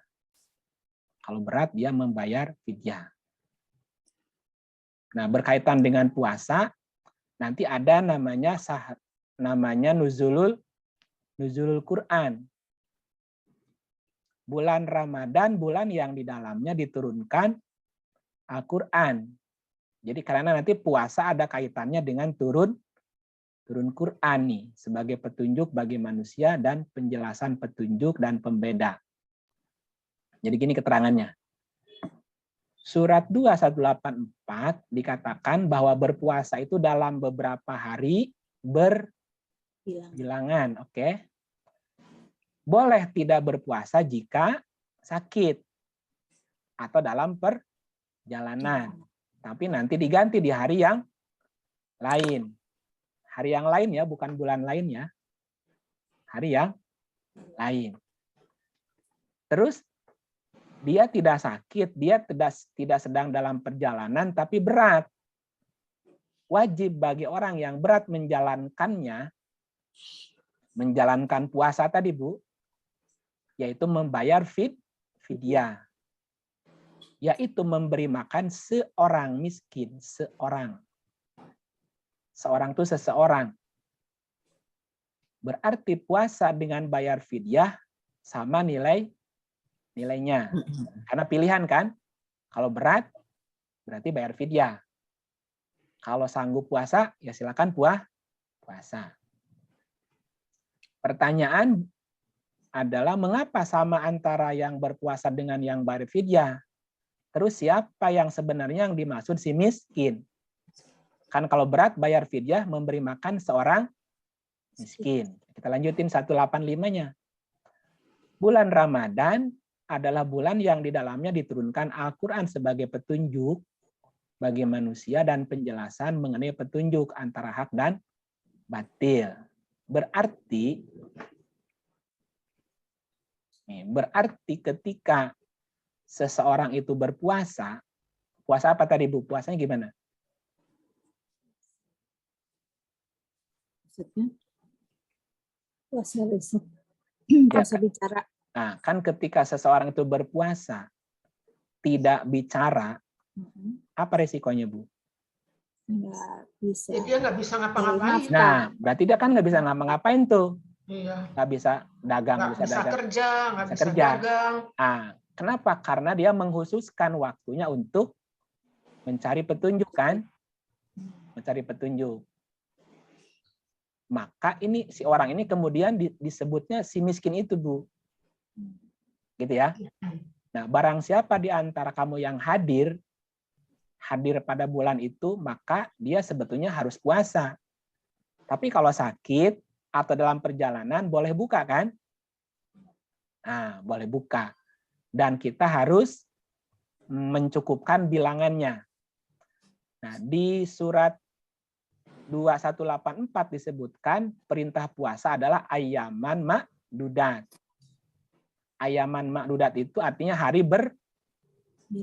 berbilang. Nah, kita lihat hari berbilang tuh gimana ya? Nah, hari berbilang tuh gini. Kan gini. Hari dalam satu minggu kan ada 7 ya, Bu ya? 7. Nah, 5 hari berbilang, 2 hari bukan berbilang. Yang mana hari berbilang? Wahid. Wahid jadi ahad. Ahad itu minggu kan? Ya kan? Ya. Wahid 1. Jadi apa harinya, Bu? Minggu. Jadi minggu.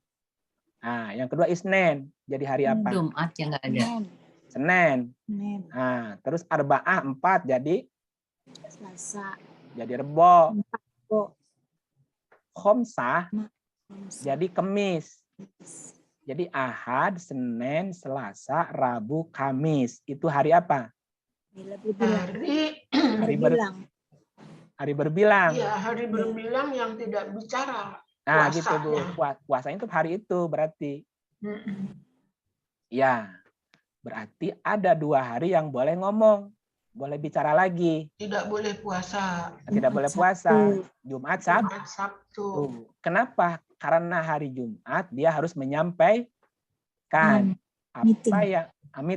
apa yang dia dapat selama 5 hari itu.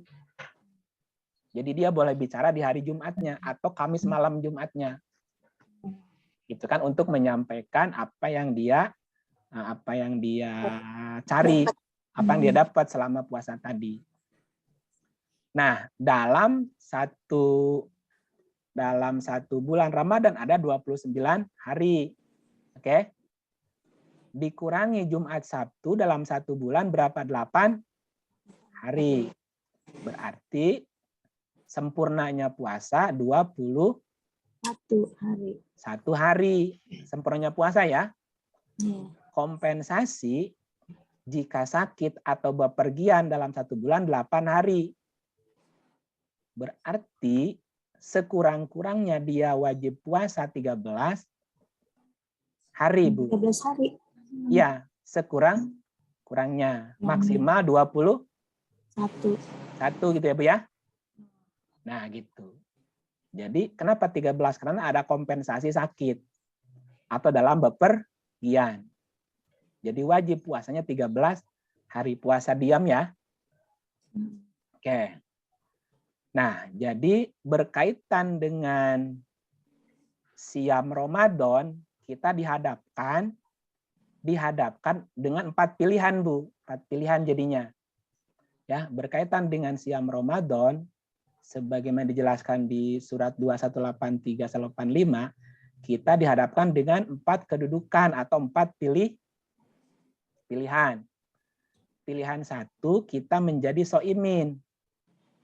Apa so'imin itu, Bu? Puasa sendiri. Nah, berarti so'imin adalah orang yang mempunyai kemampuan sendiri untuk saum. Tapi saumnya yang Maryam tadi ya. Saum dalam arti puasa bicara, hanya bicara dengan Tuhan, mencari petunjuk dengan menggali Quran di hari berbilang tadi. Yang kedua, yutikun atau mutik. Yutikun adalah orang yang berat melakukan saum dan menguasakan saum atau siamnya kepada so'imin. Menguasakan namanya.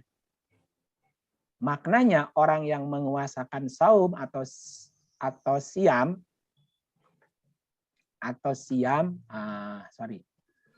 dengan membayar fidyah kepada seorang miskin. Nah, berarti ada si miskin di sini nih. Siapa si miskin? Nah, yang ketiga berarti ada miskin di sini. Miskin adalah orang yang melakukan saum atau siam. Ya, karena tadi akibatnya dia tidak bisa beraktivitas kan, karena mesti gali kan. Nah, jadi miskin adalah orang yang melakukan saum atau siam berdasarkan penguasaan dari orang lain, si mutik tadi. Maka si mutik punya kewajiban memenuhi kebutuhan dasar hidup si miskin berupa fidyah. Gitu ya. Fidyah itu kan memberi makan. Jadi selama dia puasa, diem, nggak kemana-mana, nah dia memenuhi kebutuhan dasarnya, itu makannya, Bu.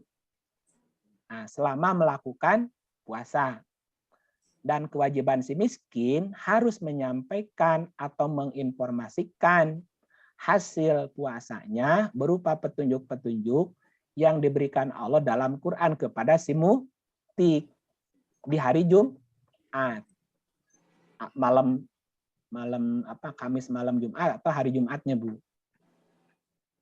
Fidyah artinya kompensasi gitu ya. Artinya kompensasi. Berapa jumlah fidyah yang harus dibayarkan si mutik kepada si miskin? Berapa? Jika strata ekonomi si miskin dan si mutik sama, atau si mutik di bawah si miskin, maka tergantung kesepakatan berdua. Misal kebutuhan 1 bulan 30 hari, katakanlah. Si miskin selama saum Ramadan per hari 100.000. Kebanyakan nggak 100.000. Ini contoh ya. Maka 30 hari adalah jadi 3 juta kan? Ya. Jika ternyata si mutik tidak sanggup, maka mereka berdua boleh nego. Boleh nego bagaimana enaknya dari kedua belah pihak. Nego tuh gini misalnya. Kan si soim puasanya hanya berapa hari tadi, Bu? Misalnya ambil 13 hari kan? Oh, berarti fidyahnya ambil angka minimal 13 hari. Berarti 13 kali berapa? Kali 100 berarti. Jadi berapa, Bu? 1,3. 1,3. Oh, kalau dirasa masih berat, oke, berarti jangan 100.000 ngitungnya. Per hari uang makan tuh 15 kali 2, 30.000 kan? Oke, biaya makan per hari 30.000. Berarti 30 kali 13. Nah, itu diambil angka minimal itu. Angka minimal puasa dan angka minimal biaya makan. Berarti 13 hari kali 30 kali 30.000. Berapa itu, Bu? 390. Nah, 390.000 untuk bayar fidyah sebulan. Nah, itu boleh diambil angka minimal puasanya. Jika si mutik jauh lebih kaya dari si miskin, maka nilai kompensasinya minimal kebutuhan harian si miskin, yaitu 100.000 kali 30 kan, kali 30 hari kan selama sebulan, Bu. Atau juga bisa lebih. Itu suka-sukanya si mutik memberikan berapa. Atau tadi boleh ambil angka minimal. Gitu ya. Maka si soim, si orang yang puasa tetap wajib menyampaikan atau menginformasikan atau mempresentasikan hasil puasanya kepada si mutik. Tanpa beda-bedain, Bu. Semuanya disampaikan. Tidak, oh ini masih kaya, lebih banyak informasinya. Enggak, sama aja gitu. Sama saja. Apa yang dia dapat yang mesti disampaikan. Yang keempat pilihannya adalah ta'lamun. Ta'lamun adalah gabungan soimin dan mutik. Jadi gini, jadi orang tersebut di samping dia puasa sendiri, juga dia menguasakan kepada si miskin atau temannya yang juga melakukan puasa sebagai persiapan jika nantinya mungkin dia berhalangan beberapa hari tidak puasa. Jadi dia tetap dapat informasi dari temannya tadi.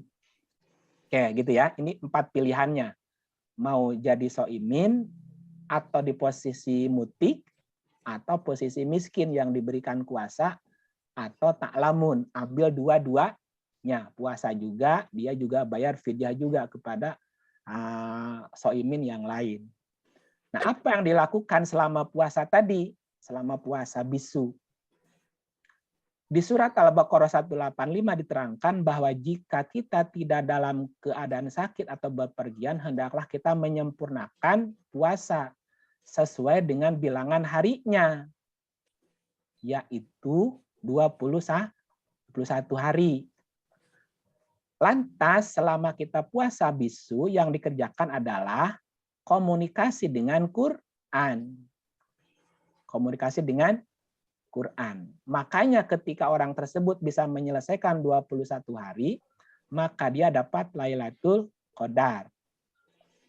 Lailatul Qadar adalah malam kemuliaan, yaitu turunnya Al-Quran. Gitu ya.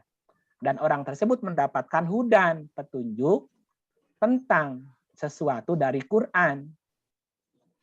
Ya, mendapat petunjuk tentang sesuatu dari Al-Quran.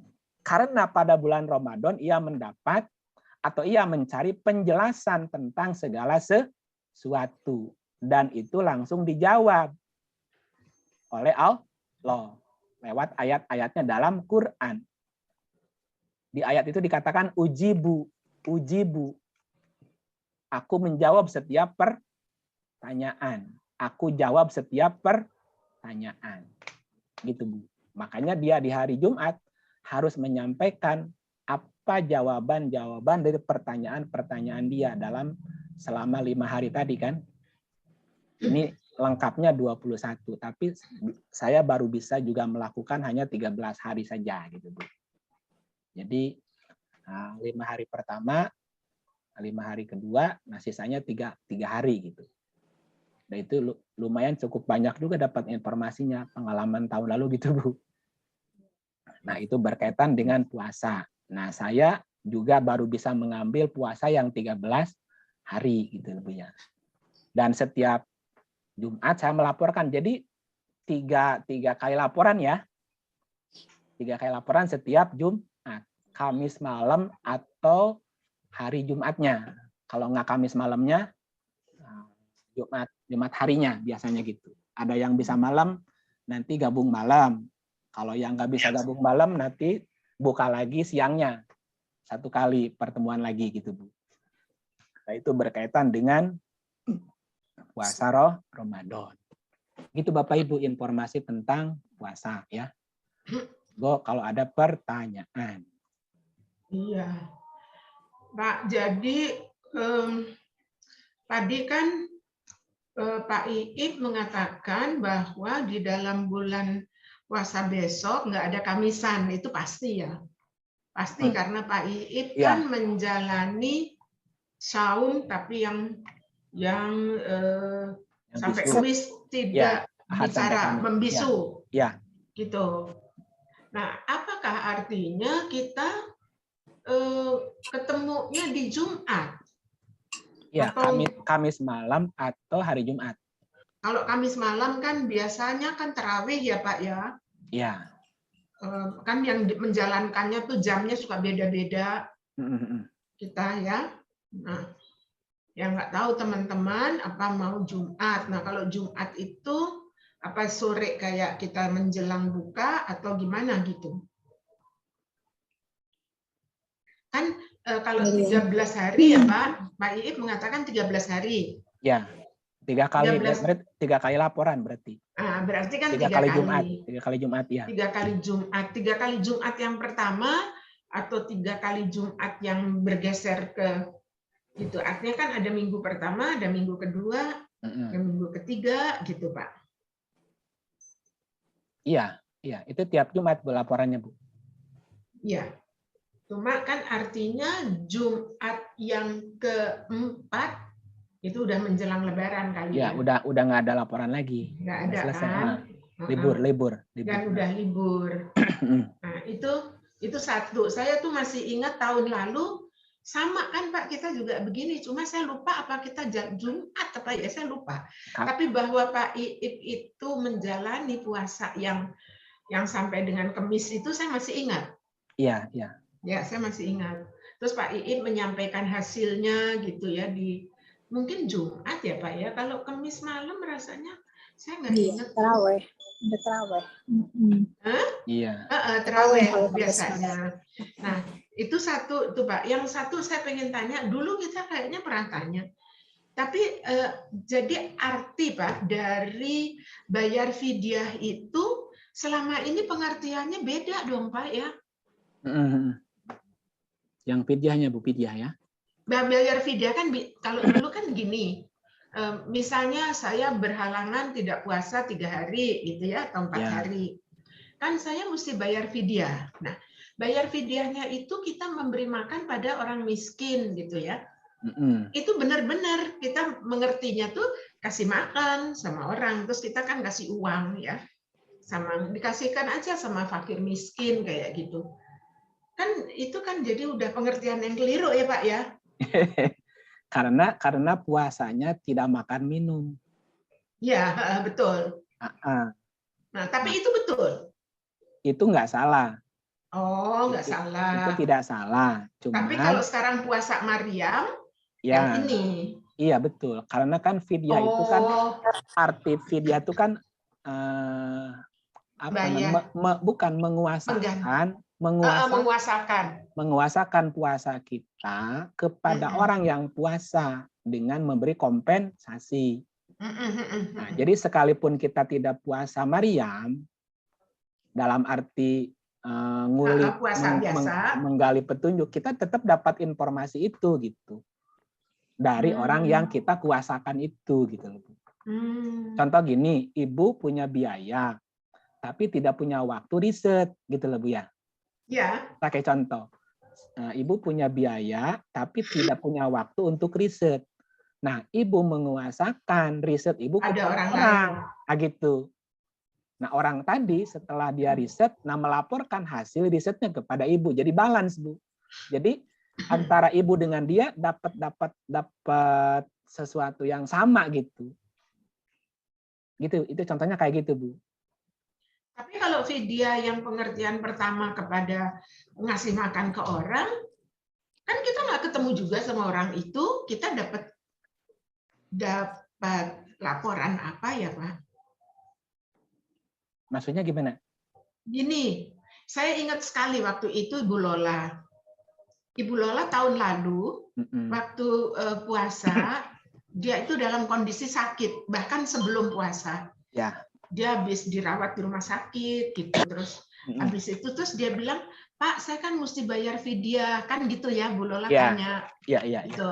Terus Pak Iip menjawab gitu, tetapi sebetulnya yang kemudian kita jalani adalah yang Pak Iip puasa ini, puasa yang Maryam ini gitu. Jadi Bu Lola pun kan akhirnya, oh iya saya ke Pak Iip aja gitu kan? Iya. Jadi Bu Lola waktu itu juga tanya, apa benar sih saya mesti bayar atau ngasih makan sama orang yang itu, gitu loh, kayak yang pengertian saya dulu tuh gitu, Pak. Yang dulu. Kan gini. Jadi pengertian seorang miskin kan selama ini kita melihatnya kepada orang yang miskin gitu ya, fakir miskin yang ada di sekitar kita. Ya kalau memang kita mau jujur itu tidak sesuai dengan petunjuknya. Karena gini kategori yang disebut si fakir miskin itu apa gitu Bu. Nah kita lihat ayatnya ya, misalnya gini. Ini kriteria yang disebut dengan seorang fakir miskin itu siapa sih? Kita lihat ayat ini Bu. Bu Faria deh bacain deh. Saya suaranya udah hilang-hilang nih. Bismillahirrahmanirrahim. Surat Al-Baqarah ayat 273. Berinfaklah kepada orang-orang fakir yang terikat oleh jihad di jalan Allah. Mereka tidak dapat berusaha di muka bumi. Orang yang tidak tahu menyangka mereka orang kaya karena memelihara diri dari minta-minta. Kamu kenal mereka dengan melihat sifat-sifatnya. Mereka tidak meminta kepada orang secara mendesak. Dan apa saja harta yang baik yang kamu nafkahkan di jalan Allah, maka sesungguhnya Allah Maha mengetahui. Jadi orang fakir itu apa, Bu? Orang yang tidak dapat berusaha. Karena terikat. Terikat oleh kesepakatan tadi. Ya. Nah, jadi berinfaklah kepada ini berinfak kan tambahan sebetulnya. Ya. Jadi kalau kita mau memberi sesuatu ya kepada si fakir ini. Ya. Nah, si fakir yang dimaksud adalah orang yang terikat di jalan Allah, sehingga mereka tidak bisa berusaha di muka bumi. Kalau mereka berusaha, resikonya kan mesti bicara, Bu. Iya. Sementara dia selama puasa nggak boleh bicara kan gitu. Iya. Makanya dia terikat di situ. Nah, karena dia terikat, sehingga tidak bisa dapat berusaha di muka bumi, maka disebutlah dia seorang namanya, Bu. Seorang fakir atau seorang miskin. Nah, di ayat yang tadi berinfaklah. Bukan berinfak. Ketika kita tidak bisa puasa, maka membayar atau memberi fidyah kepada siapa? Kepada seorang miskin. Nah, seorang miskin yang dimaksud siapa? Ya tadi, seorang yang terikat oleh nazar dia berpuasa, dan dia juga terikat oleh penguasaan orang yang tadi yang tidak berpuasa, yang menguasakan puasanya ke dia gitu. Nah, sehingga dia tidak bisa berusaha di muka bumi. Maka berfidyah kepada seorang miskin ketika dia tidak bisa berpuasa. Sekalipun dia tidak berpuasa, tetap dapat apanya, Bu? Dapat laporannya kan? Iya. Nah, gitu. Jadi nilainya sama gitu antara si soim dengan si mutik tadi nih. Si mutik yang membayar fidyah itu. Tetap dia dapat laporannya juga. Sekalipun dia tidak ngulik sendiri. Karena menguasakan. Nah, sementara kalau kebanyakan orang kan dia tidak puasa, memberi fidyah kepada orang miskin. Terus dia dapat apa? Yang dapat apa-apa memang dia tidak melakukan apapun kok gitu. Nah, itu yang tidak connect-nya di situ, Bu. Nah, kayak gitu, Bu. Oke. Udah maghrib, Pak. Iya, Pak, udah azan maghrib. Iya. Boleh tanya sebentar, satu aja. Oke. Berkaitan dengan puasa Maryam ini dan fidyah ini, Kang, untuk bisa biar nggak salah, ini sifatnya baku individu per orang atau bisa dalam komunitas, karena dalam komunitas kadang-kadang satu sama lain kondisi ekonomi juga berbeda, jadi kita saling bergabung tapi untuk membayar fidyah kepada seseorang, si soimin ini, atau wajib untuk individu, jadi masing-masing orang. Gini, ya. Kalau jika kita sudah punya komunitas lebih enak. Kalau kita sudah punya komunitas nih, kita lebih enak sebetulnya, Bu. Misal gini, komunitas Kamisan kan, ini kan Kamisan sudah satu pemahaman kan? Iya. Oke, misalnya gini, siapa kira-kira dari komunitas ini yang sanggup atau mau melakukan puasa Maryam nih, untuk menggali Quran selama Ramadan nih? Misalnya ada Aka misalnya, oke di Aka, oke saya akan melakukan puasa Maryam. Yang lain ada nggak? Yang lain nggak ada misalnya. Oke, kalau gitu yang lain bayar fidyah ke di Aka. Nah, bayarnya per orang atau bisa digabung? Bukan. Cara bayarnya bisa langsung ke Bu Aka. Bu Aka, saya menguasakan puasa ya. Saya menguasakan puasa saya ke Bu Aka. Oke, Bu Aka bilang, oke saya terima. Nanti Bu Aka wajib laporan ke dia. Atau yang lain mengkoordinir. Katakanlah Bu Farida mengkoordinir. Berapa orang yang mau menguasakannya ke Bu Aka. Kan angkanya kan nggak ketahuan dan nggak harus tahu. Bu Aka, kami ABCD FGHIJ menguasakan puasa ke Bu Aka. Nah, Bu Aka wajib melaporkan ke Bu Farida. Bu Farida nanti menyampaikan ke temannya yang mewakilkan tadi. Boleh begitu. Iya. Kalau komunitas begitu ya, Kang? Iya, kalau komunitas. Atau jalur pribadi juga boleh. Misalnya Japri. Saya Japri ke Bu Aka. Bu Aka, saya menguasakan puasa saya ya. Nah, saya bayar fidyahnya sekian. Oke, saya terima. Oke, iya. Gitu. Iya, baik. Berapanya kan tadi boleh ambil minimal atau terserah. Maksimalnya nggak ada batas. Nggak ada batas. Minimalnya itu 13 hari. Dan diambil makan minimal 15.000 per hari kali 2. 30 kali 13. Iya.